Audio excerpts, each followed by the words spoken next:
Korporasi berperan penting mendukung terlaksananya berbagai komponen penting kesejahteraan warga negara, seperti pembangunan, transportasi, pangan, jasa keuangan, kesehatan, dan lain-lain.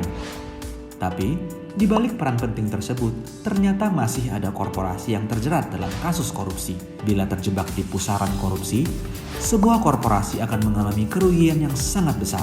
Korporasi dapat dikenakan sanksi pidana pokok berupa denda dan pidana tambahan berupa perampasan barang hasil korupsi, pembayaran uang pengganti, penutupan perusahaan, atau pencabutan hak tertentu dari pemerintah. Nama baik perusahaan pun menjadi rusak dan para investor dikecewakan. Contoh buruk ini harus dijadikan pelajaran bagi korporasi lain untuk terus berbenah. Untuk itu, diperlukan panduan pencegahan korupsi bagi dunia usaha agar iklim investasi dan bisnis terjaga integritasnya dan memiliki daya saing yang tinggi.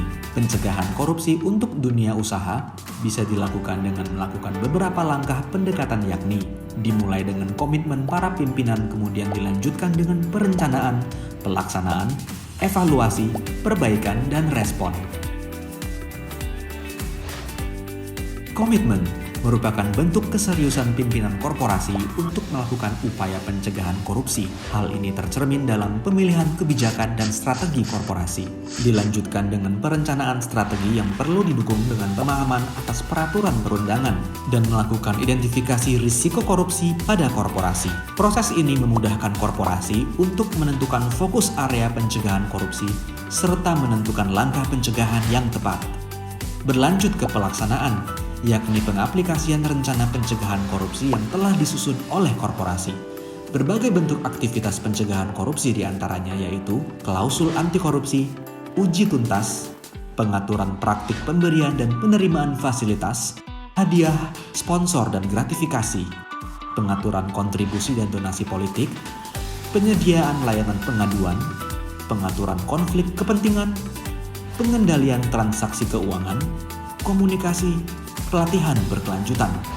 Tahap selanjutnya adalah tahapan evaluasi. Di tahap ini, korporasi akan melakukan pengecekan kembali tahapan yang telah dilakukan dari perencanaan hingga pelaksanaan. Evaluasi dilakukan untuk menjamin semua tahapan terlaksana dengan baik dan tepat sasaran. Evaluasi dapat dilakukan dengan melaksanakan audit internal serta monitoring dan evaluasi. Lalu, diperlukan perbaikan apabila setelah proses evaluasi masih ditemukan beberapa kekurangan pada pelaksanaan, seperti pada contoh berikut, yakni perbaikan pada sistem layanan pengaduan atau whistleblowing system. Upaya perbaikan yang dilakukan diharapkan mampu memperbaiki kelemahan sistem pencegahan korupsi yang telah dibangun sehingga menjadi lebih efektif. Terakhir, dibutuhkan respon melalui aksi kolektif dan lapor. Aksi kolektif dilakukan dengan mengajak para pemangku kepentingan atau stakeholder membuat suatu kelompok yang terus mengedepankan prinsip anti korupsi. Lapor dilakukan sebagai bentuk tindak lanjut apabila ditemukan indikasi tindak pidana korupsi. Laporan bisa disampaikan ke lembaga non-aparat seperti saluran internal korporasi ataupun ombudsman dan aparat penegak hukum seperti kepolisian, kejaksaan, dan KPK. Mari berbenah. Terapkan panduan pencegahan korupsi demi mewujudkan lingkungan bisnis yang berintegritas serta melindungi korporasi dari jerat hukum.